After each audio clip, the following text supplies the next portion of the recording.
Dios les bendiga a todos. Vamos a leer en Hebreos capítulo 1 versículo 3. Dice así la palabra del Señor, el cual siendo el resplandor de su gloria y la imagen misma de su sustancia, y quien sustenta todas las cosas con la palabra de su poder, habiendo efectuado la purificación de nuestros pecados por medio de sí mismo, se sentó a la diestra de la majestad en las alturas. Hablamos del pan, hablamos del vino, y la pregunta es, ¿dónde está Cristo? ¿En el pan o a la diestra del Padre? Según la palabra del Señor, nos dice que Jesús está a la diestra del Padre, no está en el pan. Esa es una doctrina falsa que hace creer al pueblo en un Dios de harina.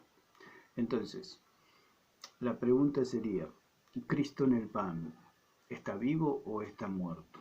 Si se dice que está vivo, no puede ser porque Cristo está a la diestra del Padre, no puede estar en dos lugares al mismo tiempo físicamente, digamos, porque Él dijo que iba a volver. Ahora vamos a ver los versículos que dice que Él va a volver. Él nos dejó su Espíritu Santo. Obviamente que el Señor es omnisciente, omnipresente y omnipotente, pero la palabra de Dios dice que está a la diestra del Padre, no está en el pan. Entonces, y si dice que está muerto, tampoco puede ser, porque Cristo no puede volver a la muerte, porque Él venció a la muerte. Estuvo 3 días en el Hades y resucitó para nunca más morir. Así que no puede estar muerto tampoco. Ellos dicen, o la falsa doctrina dice, que están sacrificando a Cristo para que la persona, el feligrés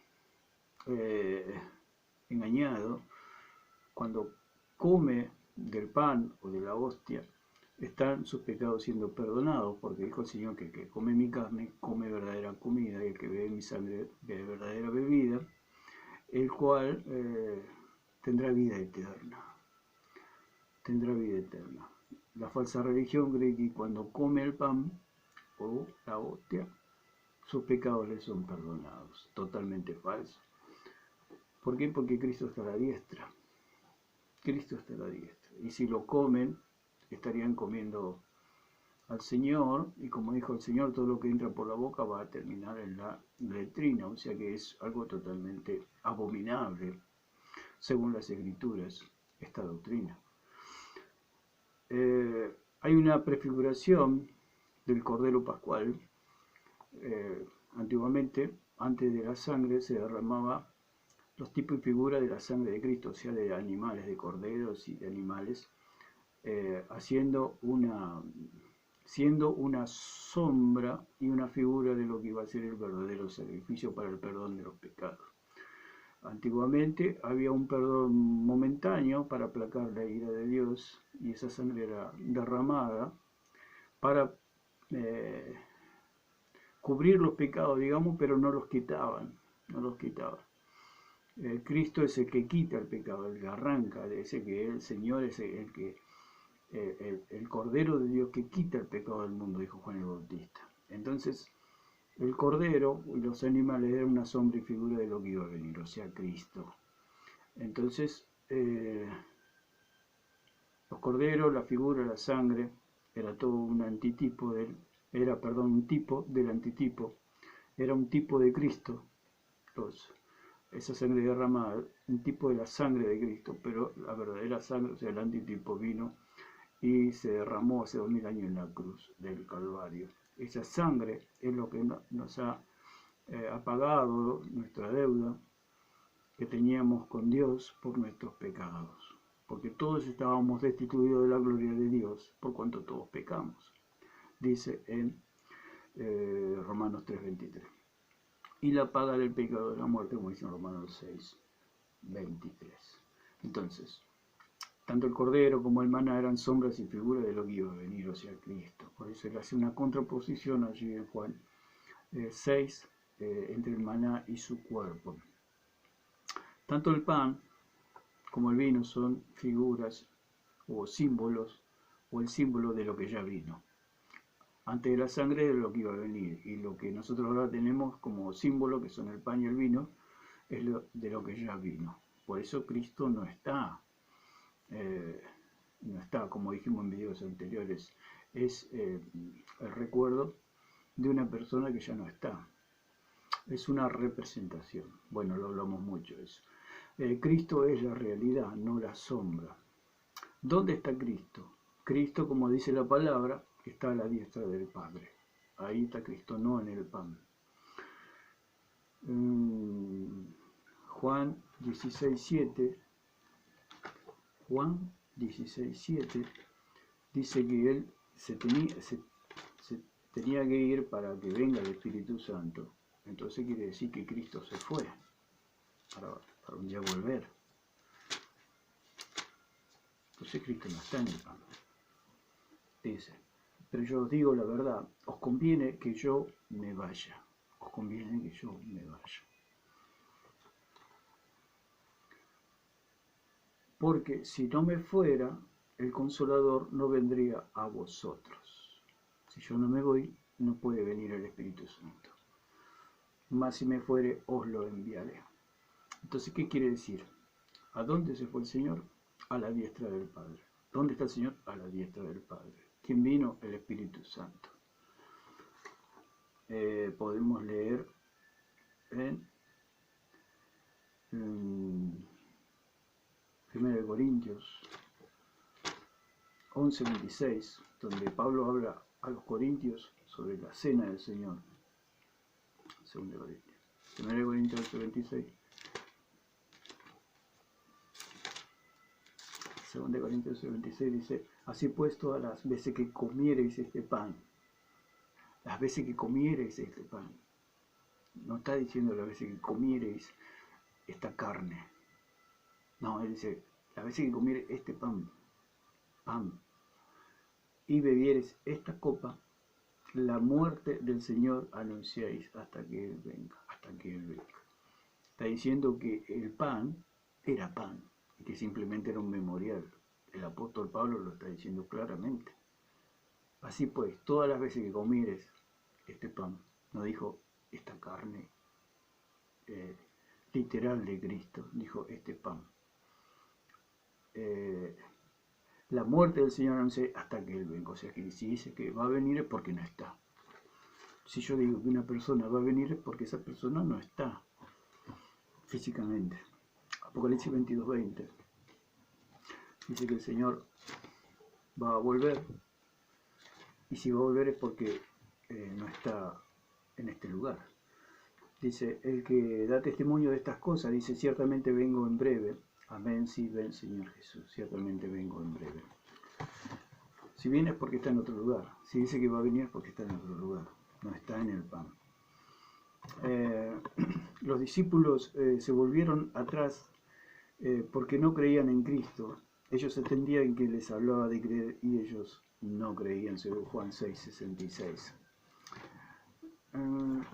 Los religiosos dicen que los que se fueron eran los cristianos. No, al contrario, los que se fueron fueron los que no creían. No es que no creían en la hostia y decir tenemos que comer el cuerpo de Cristo en una hostia o en un pan, no. Ellos se retiraron porque no creían, dice la palabra. En 6:66 dice, por eso digo que ninguno, perdón, el 10:66, desde entonces muchos de sus discípulos volvieron atrás y ya no andaban con él. ¿Por qué? Porque no creían simplemente que Él era el Mesías, que Él era el Salvador. Simplemente por eso. Porque dice, Él cuando les habló de comer su carne y beber su sangre, les hablaba de creer. Y para ellos era muy duro eso, creer. Porque les estaba echando abajo a Moisés y lo que era el maná y todas sus raíces para que crean en Él. Que Él era la realidad de todas esas figuras y de todas esas sombras. Entonces, en el versículo 67 dice, dijo entonces Jesús a los 12, ¿queréis acaso iros también vosotros? Le está diciendo, ustedes tampoco creen. Y le dijo Simón Pedro, Señor, ¿a quién iremos? Si tú tienes palabras de vida eterna, tú tienes palabras de vida eterna. ¿Qué es lo que tenían que comer? La palabra de Jesús, tenían que creer en Él. Eso era lo que todos habían entendido. Tanto los que se fueron como los discípulos entendieron que lo que tenían que comer eran las palabras de Cristo, que Él era el Hijo de Dios, que Él era el Redentor, aquel que iba a derramar su sangre a favor del perdón de todos sus pecados. Lo entendieron claramente. La religión lo confunde y mezcla todo. ¿Para qué? Para que el pueblo caiga en la idolatría de tener un Dios de harina. Creer que al comer el pan físico, literal, tienen perdón de pecados. Es falso. Perdón de pecados es cuando nosotros creemos en Cristo, ahí tenemos perdón de pecados. Y nosotros hemos creído, dice Pedro, nosotros hemos creído, él y los otros 11, nosotros hemos creído y conocemos que tú eres el Cristo, el Hijo del Dios viviente. ¿Cuál era la diferencia entre los que se quedaron, los discípulos, los apóstoles y los que se fueron? Es que uno no creían y los apóstoles sí creían. Esa es la diferencia. No es que Jesús le está diciendo que coman una hostia, entonces se espantaron y se fueron, no. Ellos simplemente no creyeron que él era el Mesías, el Hijo del Dios viviente. Entonces, si creen que Jesús es el pan, es un pan, ¿por qué no creen que Cristo es una puerta, una vida o un camino? Eso cuando los apóstoles bebieron la copa, bebieron la sangre de Jesús, porque Jesús aún estaba con vida y su sangre aún estaba en sus venas, en su cuerpo. Entonces, ¿cómo puede ser que los discípulos bebieron la sangre de Cristo si Cristo aún estaba vivo? Aún no había sido derramada su sangre. Dice que convirtió, pero entonces, se sacó sangre de su cuerpo, se abrió un brazo, se cortó una vena y derramó en una copa la sangre? No, absolutamente no. Esto es mucho más sencillo de lo que la religión lo presenta. La religión presenta algo totalmente fuera de las escrituras, digamos, fuera de las escrituras. ¿Por qué? Porque Jesús después dice que bebió del fruto de la vida, no bebió su propia sangre. O sea que el Señor dice que en aquel día Él va a beber otra vez, no va a volver a beber hasta ese día otra vez del fruto de la vida. Entonces, ¿qué está diciendo el Señor? Que era vino, simplemente era vino. Se hablaba de sangre, era para una mera representación. Entonces, cuando los apóstoles bebieron la copa, bebieron la sangre de Jesús, ¿quién bebería la sangre de otra persona, no? Y menos de Cristo. Es algo totalmente antinatural. Los discípulos no lo hubieran rechazado. Aparte, la misma ley prohibía beber sangre. Ahí está claramente estipulado que ellos tomaron vino, porque estaba prohibido por la ley beber sangre.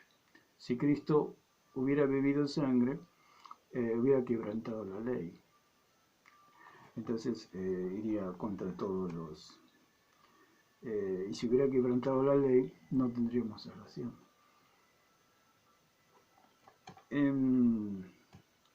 ¿Qué bebieron los apóstoles? Vino. Mateo 26, 29. Mateo 26, 29.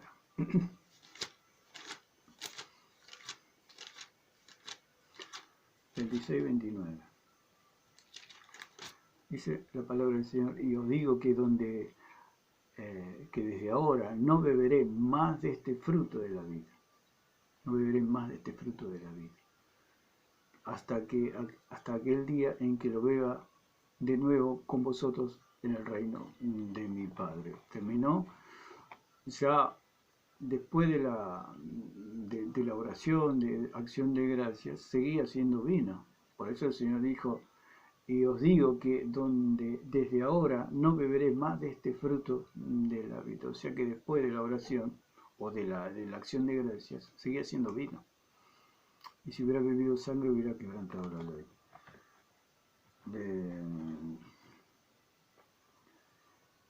Marcos 14, 25. Marcos 14:25. De cierto os digo que no beberé más del fruto de la vid hasta que el día en que lo beba de nuevo en el reino de mi Padre. Acá está diciendo otra vez que es el fruto de la vid. Lucas 22:18, perdón. Lucas 22:18.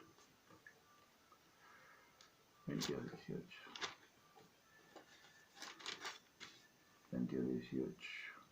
Porque os digo que no beberé más del fruto de la vid hasta que el reino de Dios venga.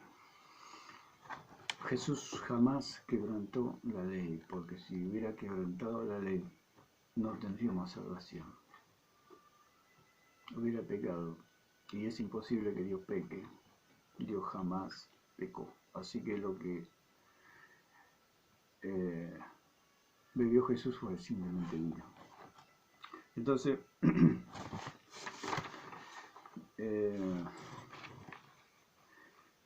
el Cordero Pascual apunta a Cristo y no al pan o a la hostia, ¿no? Sino que como una sombra o figura va a apuntar a otra sombra o figura. Si es una sombra es porque hay una realidad.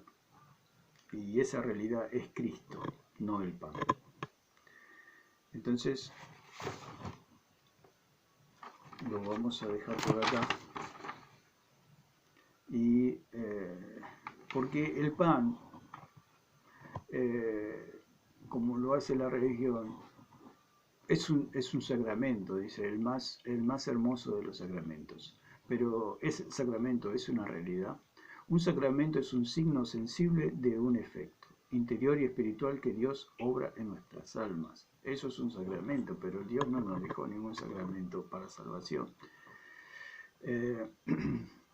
La religión lo tiene como el pan, como un sacramento, o sea, algo que los puede salvar. Y la religión cree que se convierte el pan totalmente en el cuerpo de Jesucristo en la Eucaristía, o sea, en la acción de gracia. Cuando el falso sacerdote levanta la hostia, dice que se convierte en la carne de Cristo. La gente lo muerde, lo prueba y sigue siendo harina. No hay ninguna transubstanciación, ninguna transformación de una sustancia a la otra. Entonces el falso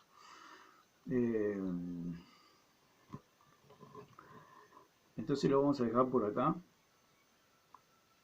El pan es la sombra y figura del cuerpo de Cristo. Como dice que en el Antiguo Testamento, los sacerdotes del Antiguo Testamento solo los sacrificios eran figuras y sombras de Cristo, en Hebreo 8, 4 y 5, como lo leímos. Y estas cosas terrenales eran sombras de las cosas celestiales, como dice en Hebreos. Un sacramento nunca puede ser la realidad. Un sacramento nunca puede ser la realidad porque es un signo, es un símbolo simplemente. No puede ser nunca la realidad. La sombra no es la persona, sino la figura de la persona. Entonces, la religión dice que Dios se hace harina, pero la palabra del Señor dice que Dios se hizo carne. En el principio era el verbo, y el verbo era con Dios, y el verbo era Dios. Y en el 14, de 1:14 de Juan, dice que el verbo se hizo carne y anduvo entre nosotros, lleno de gracia, y caminó entre nosotros. Vamos a leerlo como dice el pasaje, Juan 1:14, y con esto terminamos. Juan 1:14 dice, y aquel verbo fue hecho carne, y habitó entre nosotros, y vimos su gloria, gloria como del unigénito del Padre, lleno de gracia y de verdad. No dice la palabra de que el verbo fue hecho harina, no dice la palabra, sino que dice la palabra que el verbo se hizo carne, habitó entre nosotros, lleno de gracia y de verdad. Tuvo una vida inmaculada, sin mancha, como dice en Pedro 1:19, un cordero sin mancha, y caminó y anduvo sin pecado, y murió en la cruz y derramó su preciosa sangre, y nos compró con su preciosa sangre, con la sangre inmaculada del Señor. Y no murió Estuvo 3 días en el Hades y resucitó. Estuvo con los discípulos y ahora está a la diestra del Padre. La palabra del Señor nunca dice en ninguna parte que Dios, el Señor, se hizo harina. Eso es una ofensa, es una blasfemia contra Dios, es un insulto, es una falsa doctrina de demonios. La verdadera doctrina es que el Señor se hizo carne, habitó entre nosotros lleno de gracia y de verdad. Fue a la cruz, murió por nuestros pecados y resucitó el tercer día. Y hoy está a la diestra del Padre. Esa es la verdad y esa es la verdadera doctrina de nuestro Señor Jesucristo. Así que Dios les bendiga a todos.